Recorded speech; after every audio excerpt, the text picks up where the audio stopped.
Hey guys, Instant Miso here, and today I'm going to talk about using references when drawing. As you can see here, I have my photo reference. Lots of artists use Pinterest, but lately I've been gravitating towards fashion socials.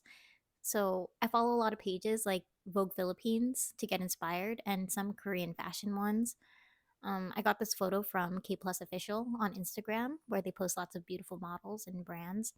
And I picked this reference photo because I needed to draw a day in a t shirt, and I just liked how the folds fell on this model. Personally, my general rule is that it's okay to heavily reference photos. Honestly, when I'm working with time constraints, doing webtoons, I have even traced over photos of my hands or even poses that I've done myself. Very similar to how a lot of webtoon artists rely on 3D models. But when it comes to other people's art, however, I really advise against tracing over their work. For me, it just feels wrong, like plagiarizing. And there's nothing wrong with studying another person's art style and using it as reference, like how I'm doing here with this photo, but just flat out drawing over and tracing another person's artwork feels taboo to me. I don't know, maybe that's just me.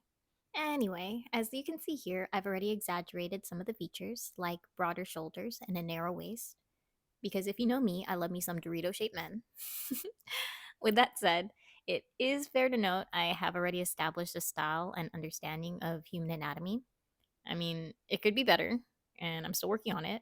However, if you're still learning how to draw, it's really important to understand the basics of human proportions. And that's where I would suggest doing gesture drawings. There are just so many resources online that could help you, and a good one is lineofaction.com, where you can time yourself and they provide you photos of real models. And I'll make sure to link that somewhere below this video.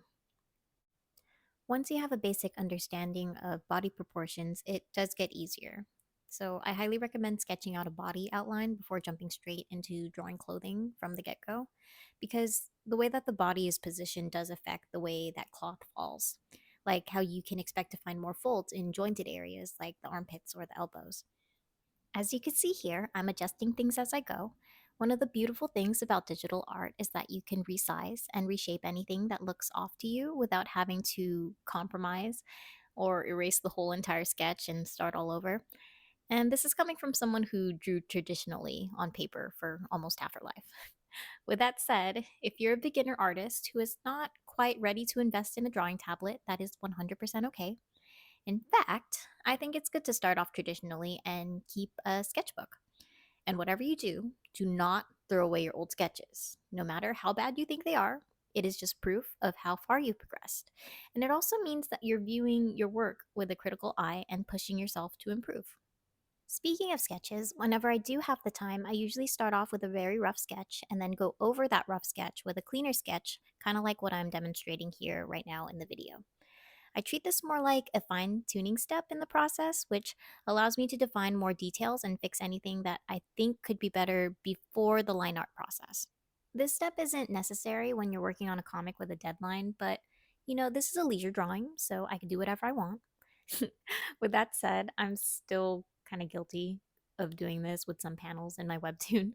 And it's not the best if you're trying to be efficient with your time, but if you're detail oriented and have the time to spare, I see no harm in it. Maybe it's redundant, but it makes me feel better, and I find joy in doing it. So I'm gonna keep doing it when I can. I also wanted to talk a little bit about hand health. I noticed a lot of artists, especially webtoon artists, have wrist problems just from drawing continuously on a weekly basis. And I feel like I'm one of the fortunate few who actually never had any problems with that. And I could draw for hours and days at a time without my wrist hurting, and maybe that's going to catch up to me one day, knock on wood. But I think it has a lot to do with how you grip and hold on to your pen. Me personally, I have a very light hand, so I think that's what prevents me from straining my wrists.